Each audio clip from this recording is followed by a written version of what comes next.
Good morning. आज की इकाई है एल्कोहल, फिनोल और ईथर।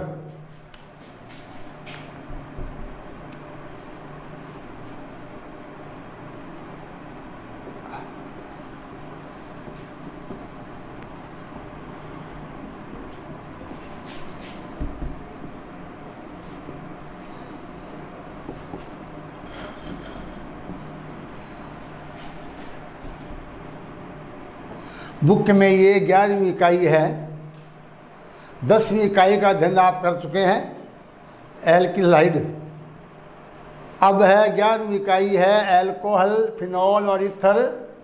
इस इकाई में से 4 अंक का क्वेश्चन आता है। इसमें 3 पार्ट है। पहला पार्ट इसका है एल्कोहल।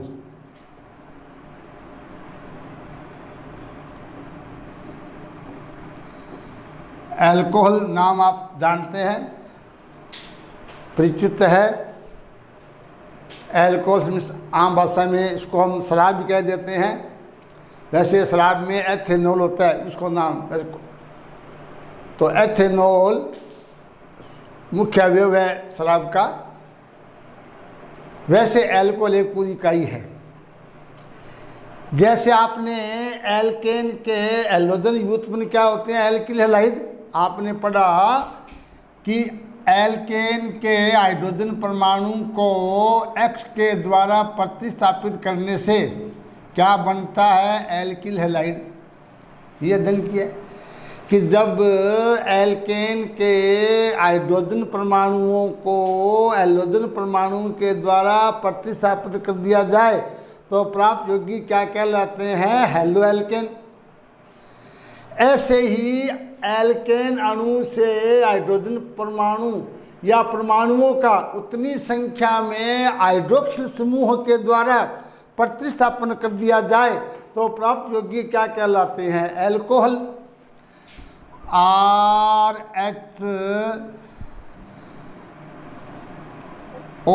और -H क्या बनेगा, ROH। यानी कि एल्केन से H परमाणु का OH समूह के द्वारा प्रतिस्थापन करने से प्राप्त यौगिक क्या कहलाते हैं, एल्कोहल। एल्केन अणु से एक या एक से अधिक हाइड्रोजन परमाणुओं का हाइड्रोक्सिल समूह की संख्या के द्वारा प्रतिस्थापित कर दिया जाता है। अतः हाइड्रोक्सिल समूह की संख्या के आधार पर एल्कोहल 4 प्रकार के होते हैं। Monohydric alcohol, dihydric alcohol, trihydric alcohol और पॉलीहाइड्रिक एल्कोहल। ठीक इसी प्रकार आपने एल्कोहल का वर्गीकरण किया था। अगर आपको ध्यान है, एल्कोहल में भी X एल्कोहल परमाणु की संख्या के आधार पर हमने 4 प्रकार के आपको हैलो एल्केन बताए थे। कौन कौन से, mono alkyl halide, di alkyl halide, tri alkyl halide और पॉली एल्किल हैलाइड। तो वही बात यहाँ है, X के स्थान पर क्या आ जाता है, OH समूह आ जाता है। तो ये 4 प्रकार कौन कौन से हैं, पहला है मोनोहाइड्रिक,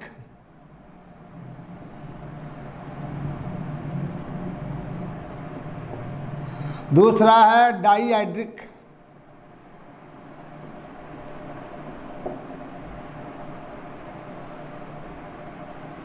तीसरा है ट्राईहाइड्रिक,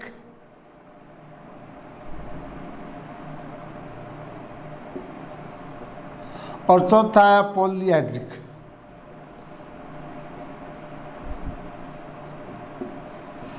इनका परीक्षा में उदाहरण आ सकता है।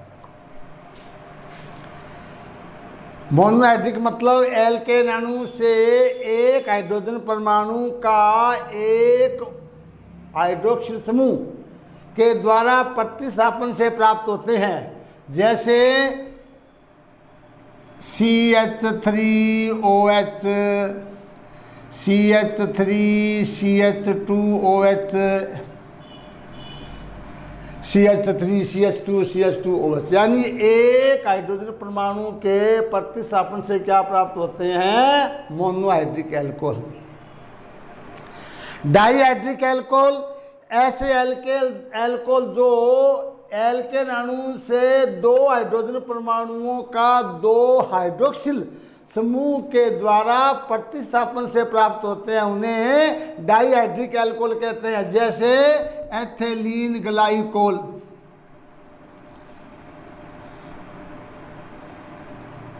एथिलीन ग्लाइकोल, प्रोपिलीन ग्लाइकोल, यानी कि एक अणु में 2 हाइड्रोक्सिल समूह होते, ये बन जाएगा propylene alco, ethylene dihydric, ethylene di alcohol, propylene di alcohol. उसके बाद है ट्राइहाइड्रिक, एल्केन अणु से 3 हाइड्रोजन परमाणुओं का 3 हाइड्रोक्सिल समूह के द्वारा प्रतिस्थापन से प्राप्त होते हैं, उन्हें ट्राइहाइड्रिक एल्कोहल कहते हैं। जैसे ग्लिसरॉल या ग्लिसरीन।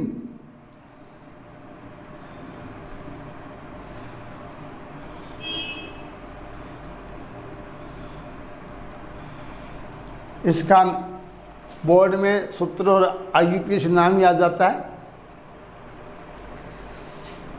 और चौथा है पॉलीहाइड्रोक्सी, वे एल्कोहल जिनमें 4 या 4 से अधिक हाइड्रोक्सिल समूह पाए जाते हैं, वो पॉलीहाइड्रिक एल्कोहल कहलाते हैं। इसका उदाहरण है सार्बिटोल।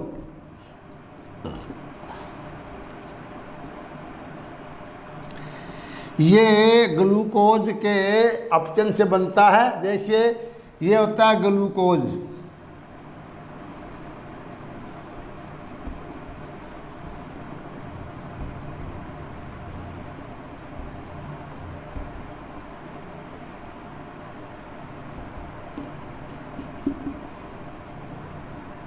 ये ग्लूकोज है।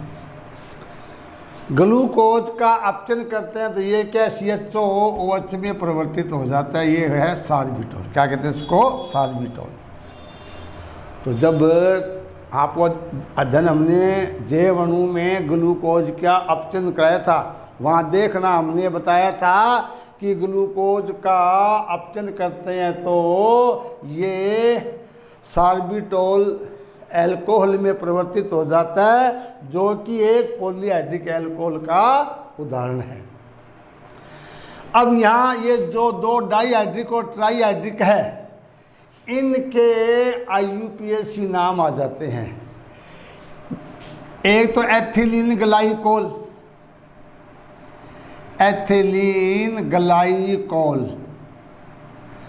का बोर्ड में पूछ सकते हैं सूत्र और IUPAC नाम।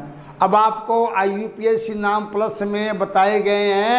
एल्कोहल में क्या होता है, एल्केन के अंतिम शब्द ई को हटाकर OL लगा देते हैं, यानी एल्केनोल बन जाता है।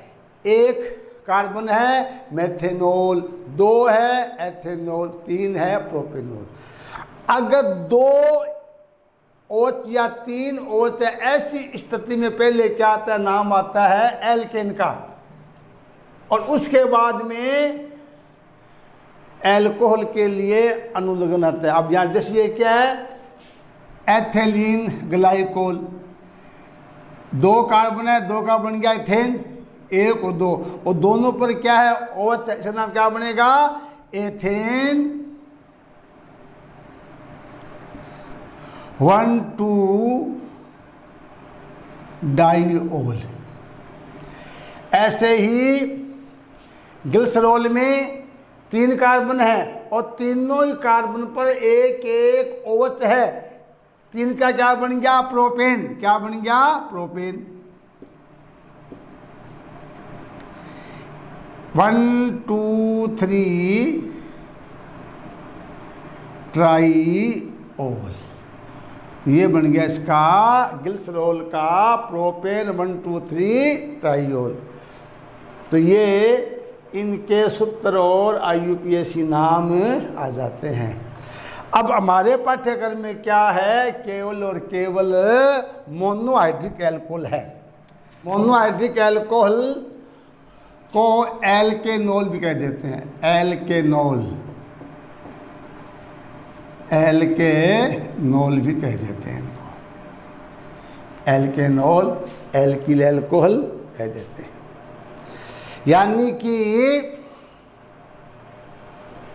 एल्केन अणु से एक हाइड्रोजन परमाणु का एक हाइड्रोक्सिल समूह के प्रतिस्थापन से प्राप्त यौगिक मोनोहाइड्रिक एल्कोहल कहलाते हैं। इन्हें सामान्यतः एल्केनोल भी कहते हैं। जैसे भी हमने उदाहरण लिखा था, methyl alcohol, ethyl alcohol, propyl alcohol, butyl alcohol, इनका सामान्य सूत्र CnH2n+1OH होता है।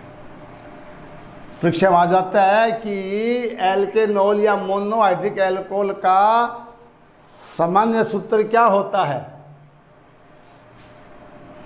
और या CnH2n+2O। यहाँ क्या है, इस सूत्र में हम क्योंकि ये सूत्र इथर और एल्कोहल दोनों के लिए है। अगर परीक्षा में पूछे कि एल्कोहल का सामान्य सूत्र क्या है तो ये लिखेंगे और ये भी लिख सकते हैं। अगर पूछ ले इथर और एल्कोहल का दोनों का सामान्य सूत्र तो यही है। परीक्षा में इथर और एल्कोहल दोनों का सामान्य सूत्र पूछ लिया जाए तो ये दोनों का सामान्य सूत्र है। इसका मतलब इथर और एल्कोहल एक दूसरे के समायोगी है। जेट नेट वगैरह में आ जाता है कि एल्कोहल का समायोगी है या इथर का समायोगी है। याद रखना, एल्कोहल और इथर एक दूसरे के समायोगी है। तो कैसे, जैसे CN=3 लो, N या 2 लो, 2 पर क्या बनेगा C2H5OH, और ये क्या, यानी कि C2H6O बनेगा। अगर N का मान अगर 2 लेते हैं तो क्या बनेगा C2H6O। अब क्या, इससे हम 2 सूत्र बन जाएंगे। एक तो बनेगा एथेनॉल और एक बनेगा डाईमेथिल ईथर। +1 में आपको बताया था कि C2H6O अणु सूत्र से 2 समायोगी बनते हैं। Number 1 ethanol, number 2 dimethyl ether, यानी कि मेथोक्सी मेथेन। ये क्या एक दूसरे के समायोगी है। इसी प्रकार N=3 C3H8O, इसमें 1 एल्कोहल बनाओ,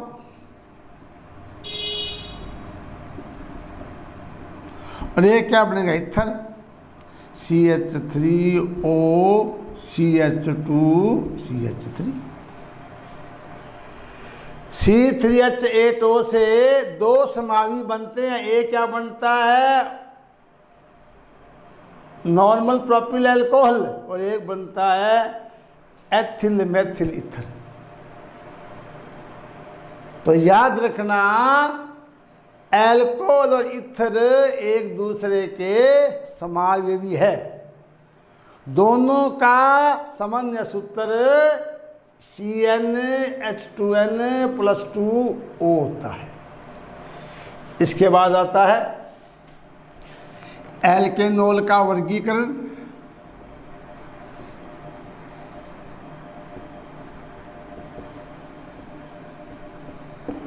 ये कार्बन प्रकार के आधार पर वर्गीकरण है।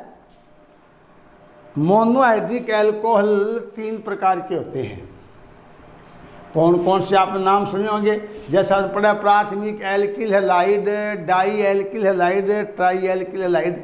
वही बात एल्कोहल में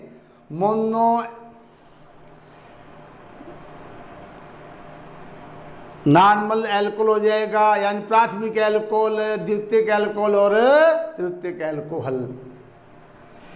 यानी कार्बन के प्रकार के आधार पर है।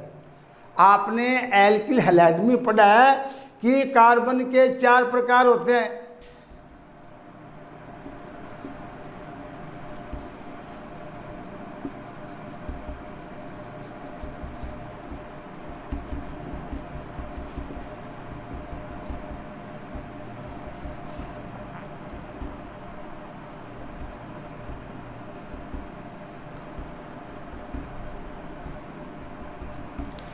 ये कौन सा कार्बन है? प्राथमिक कार्बन, द्वितीयक कार्बन, तृतीयक और चतुष्क।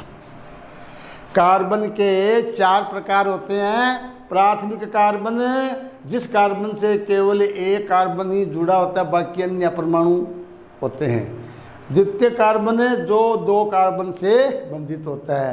तृतीयक में 3 कार्बन से, और चतुष्क में चारों ही संयोजकताएं 4 कार्बन से जुड़ी होती है। इन्हीं के आधार पर आपने एल्किल हैलाइड का किया वर्गीकरण, इसी में एल्कोहल। अब कैसे? यहाँ देखो क्या है, इसमें इस H को हटा दो, यहाँ से ये क्या बन गया? प्राथमिक एल्कोहल। और ये क्या है? प्राथमिक कार्बन है। तो अगर एल्कोहल में हाइड्रोक्सिल समूह प्राथमिक कार्बन पर हो, उसे क्या बोलेंगे? प्राथमिक एल्कोहल। ऐसे हम क्या करते हैं, द्वितीयक कार्बन से H को हटा दो, ये क्या बन गया? द्वितीयक एल्कोहल। यानी वह एल्कोहल जिसमें OH समूह द्वितीयक कार्बन पर बंधित होता है, वो द्वितीयक कार्बन। ये कौन सा हो जाएगा अब? तृतीयक, क्योंकि यहाँ H को OH से हटा दो, ये बन गया तृतीयक एल्कोहल। अब चौथा क्यों नहीं होगा? क्योंकि एक वैलेंसी खाली होना जरूरी है। इसलिए कार्बन परमाणु तो 4 प्रकार के हैं, लेकिन इसके हाइड्रोजन और एल्कोहल व्युत्पन्न क्या है? 3 प्रकार के हैं। कौन कौन से? एक तो प्राथमिक एल्कोहल,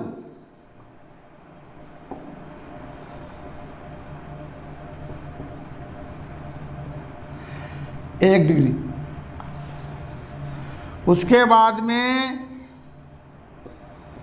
द्वितीयक एल्कोहल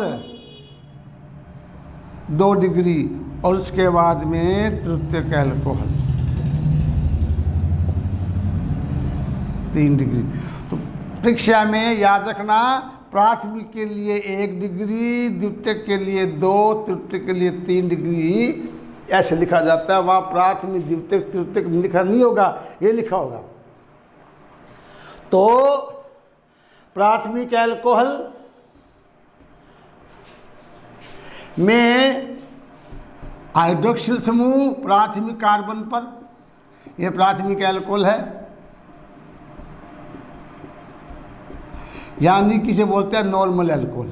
नॉर्मल एल्कोहल क्या है? क्योंकि हमेशा OH एक सिरे पर होता है, ये लंबी श्रृंखला के एक सिरे पर होता है, नाम रख दिया इनका नॉर्मल एल्कोहल या प्राथमिक एल्कोहल। द्वितीयक एल्कोहल ये हो जाएगा, द्वितीयक कार्बन पर क्या होता है? हाइड्रोक्सिल समूह होता है, ये द्वितीयक एल्कोहल हो गया।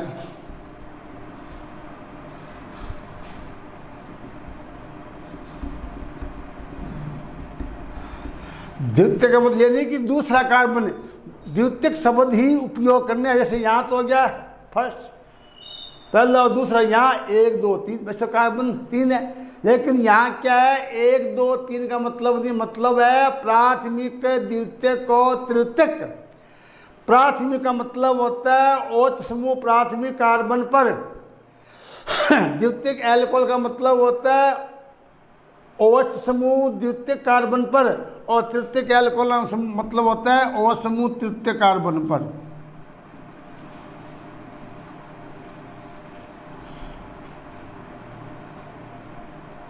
ये तीनों एल्कोहल के एक एक उदाहरण हैं।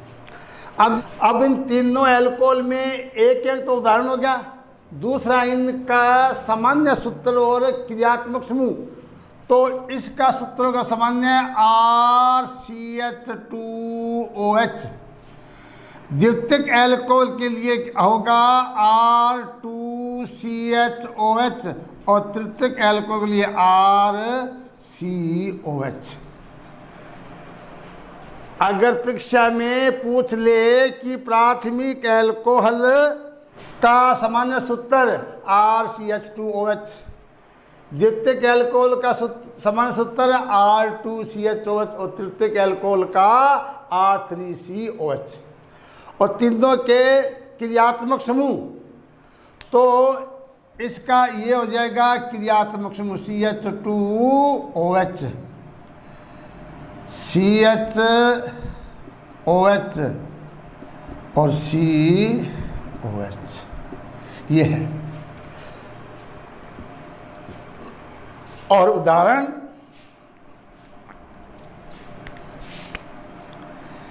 CH3CH2OH, CH3CHOH CH3, CH3CH3OH CH3। तो यहाँ मैंने आपको 3 चीज़ें बता दी, 3 में 1 नंबर की आ जाती है। एक तो प्राथमिक, द्वितीयक, तृतीयक एल्कोहल के सामान्य सूत्र, एक इनके क्रियात्मक समूह और एक इनके एक उदाहरण। तो परीक्षा में इन 3 में से एक चीज पूछ ली जाती है। इसके बाद है एल्कोहल का नामकरण। क्या है? एल्कोहल का नामकरण।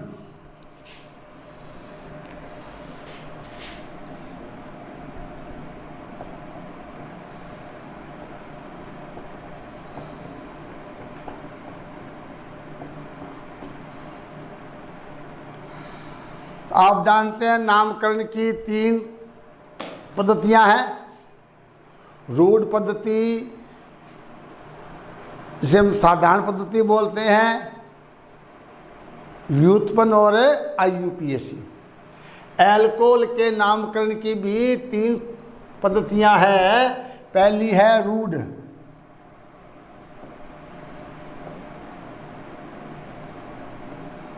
दूसरी है व्युत्पन्न, जो कि पाठ्यक्रम में नहीं है लेकिन 3 पद्धतियां होती है, और तीसरी है IUPAC। रूढ़ पद्धति आप जानते हैं, आपको बताए भी है। यह कार्बनिक यौगिक के मुख्य स्रोत या उसके विशेष गुण पर निर्भर करती है। यानी कि रूढ़ पद्धति के अनुसार एल्कोहल का नामकरण उसके प्राप्ति स्रोत और उसके विशेष गुण के आधार पर किया जाता है। जैसे CH3OH, वैसे क्या इसको मेथेनॉल बोलते हैं। क्या बोलते हैं? मेथेनॉल। इसे कहते क्या है? कार्बिनोल। कास्ट, क्या कहते हैं? Cast spirit. मतलब कास्ट सिप्रिट मेथेनॉल को कहते हैं। क्यों? ये लकड़ी के भंजक आसवन से बनता है। आपके पाठ्यक्रम में एल्कोहल्स की, मेथेनॉल की औद्योगिक विधि है। तो मेथेनॉल का औद्योगिक उत्पादन कास्ट से किया जाता है, लकड़ी से किया जाता है, तो नाम रख दिया इसका कास्ट सिप्रिट। ऐसे ही CH3CH2OH, वैसे नाम होता है एथेनॉल। और इसको क्या कहते हैं? अन्य एल्कोहल। क्या कहते हैं? अन्य एल्कोहल। क्योंकि यह अनाज, गेहूं, अंगूर, जो यानी अन्न से प्राप्त किया जाता है, नाम रख दिया अन्य एल्कोहल, या इसे एथेनॉल कहते हैं। व्युत्पन्न पद्धति, ये जेट वगैरह में या नीट वगैरह में आ जाती है कि इस पद्धति में प्रथम सदस्य को आधार मानकर अन्य सदस्यों को उसका व्युत्पन्न मान लेते हैं। एल्कोहल में मेथेनॉल को जनक माना गया है। CH3OH, ये क्या होता है? जनक। और इसे नाम क्या दिया गया? कार्बिनोल। कार्बिनोल। तो ये ध्यान देने की चीज़ है, बुक में नहीं है कि व्युत्पन्न पद्धति के अनुसार पूछ लेते हैं किस एल्कोहल को जनक माना गया है। उत्तर क्या आएगा? कार्बिनोल। अन्य जो एल्कोहल के सदस्य है इसके व्युत्पन्न माने जाते हैं। कैसे? इसमें एक H को हटा दो, CH3 से CH2OH। हमने क्या है? कार्बिनोल के एक हाइड्रोजन को मेथिल समूह से प्रतिस्थापित कर दिया। अब ये क्या बन गया, मेथिल कार्बिनोल। तो ये तो क्या है, कार्बिनोल। हमने एक H को हटाया CH3 से, मेथिल कार्बिनोल। अगर 2 H को हटा दे CH3 से, ये बन गया डाइमेथिल कार्बिनोल। तीनों H को हटा दें, ये बन गया ट्राइमेथिल कार्बिनोल। यानी कि व्युत्पन्न पद्धति के अनुसार मेथेनॉल को जनक माना गया है। अन्य सदस्य इसके व्युत्पन्न माने जाते हैं। यदि कार्बिनोल में एक H को मेथिल समूह से प्रतिस्थापित कर दिया जाए, उसका नाम होगा मेथिल कार्बिनोल। यदि कार्बिनोल के 2 H परमाणुओं को मेथिल समूह से प्रतिस्थापित कर दिया जाए, डाइमेथिल अल्कोहल, ऐसे ही ट्राइमेथिल कार्बिनोल। तीसरी पद्धति आती है IUPAC पद्धति, जिसका अध्ययन भी कर चुके हैं, आपको इसके बारे में ध्यान भी है कि IUPAC पद्धति के अनुसार एल्कोहल के लिए अनुलग्न क्या होता है, ओल। क्या होता है, ओल। अब देखिए एल्केन, इसमें ई को हटा दो, ओल से ये क्या बन गया, एल्केनोल। यानी कि IUPAC पद्धति के अनुसार एल्कोहल के नामकरण के लिए एल्केन के अंतिम शब्द ई को हटाकर ओल लगा देते हैं और एल्केनोल बन जाता है। इसके कुछ उदाहरण देखिए, CH3OH,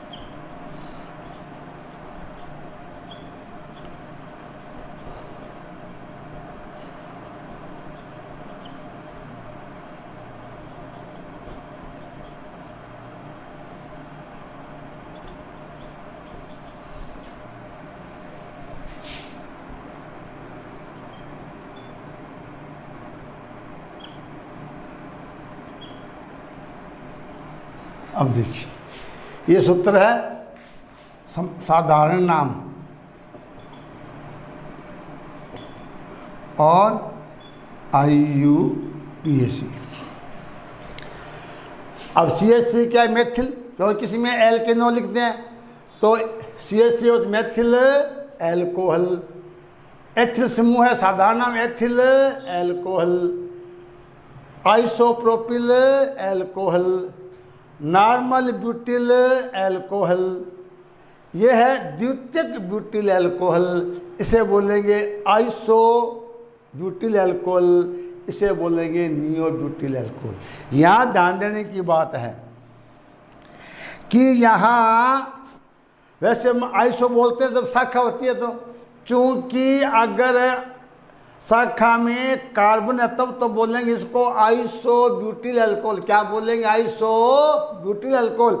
लेकिन जब शाखा में द्वितीयक कार्बन पर क्या होता है, OH, इसे क्या बोलते हैं, द्वितीयक ब्यूटिल अल्कोहल।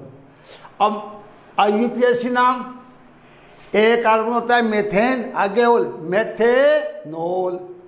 2 कार्बन का एथेन है, एथेनोल। 3 का होता है प्रोपेन, प्रोपेनोल। यहाँ के देखो OH कहाँ जुड़ा हुआ है, तो प्रोपेनोल में 2 नंबर कार्बन पर क्या है, OH है, इसे क्या बोलेंगे 2, ऐसे 2 प्रोपेनोल। क्या बोलेंगे, 2 प्रोपेनोल। ये क्या 1 2 3 4 नॉर्मल ब्यूटिल अल्कोहल साधारण नाम है IUPAC में 1 2 3 4। तो पहले पर क्या है, OH है, ब्यूटेन प्लस ओल, क्या बन गया, ब्यूटेनोल। कौन पर है, 1 पर है, ये बन गया ब्यूटेन 1 ओल। ब्यूटेन 1-ओल या 1-ब्यूटेनॉल। ऐसे ही इसे बोलेंगे 1 2 3 4, 2 पर क्या है OH है। वैसे क्या ये द्वितीयक एल्कोहल साधारण में IUPAC में 2-ब्यूटेनोइक ब्यूटेनॉल 2-ब्यूटेनॉल या ब्यूटेन 2-ओल। और ये आइसोब्यूटिल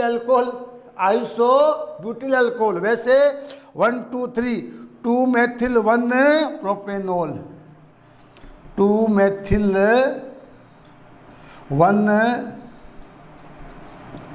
1-प्रोपेनॉल। और यह है तृतीयक ब्यूटिल अल्कोहल, इसको नियो ब्यूटिल अल्कोहल बोल देते हैं। तृतीयक में 1 2 3 तो 2 पर ही मेथिल है, 2 पर ही और समूह है 2-मेथिल 2-हाइड्रोक्सी या 2-मेथिल 2-प्रोपेनॉल। तो ये इनके IUPAC नाम है। 2 हमने पहले बता दिए। एथिलीन ग्लाइकोल, इसका नाम आ जाता है IUPAC में, क्या बताया था, एथेन 1,2-डाइओल। और ये बताया था मैंने आपको ग्लिसरॉल का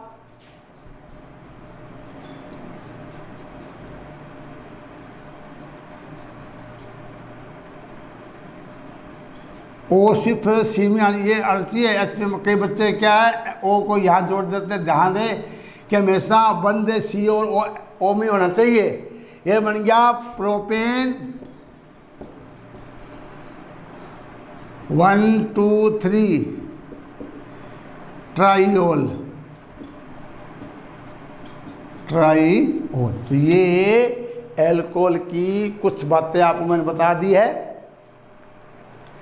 परिभाषा, एल्कोहल का वर्गीकरण, फिर एल्केनॉल का वर्गीकरण, एल्केनॉल के प्रकार, एल्कोहल का नामकरण में रूढ़ पद्धति, व्युत्पन्न पद्धति और IUPAC पद्धति तीनों का अध्ययन किया है।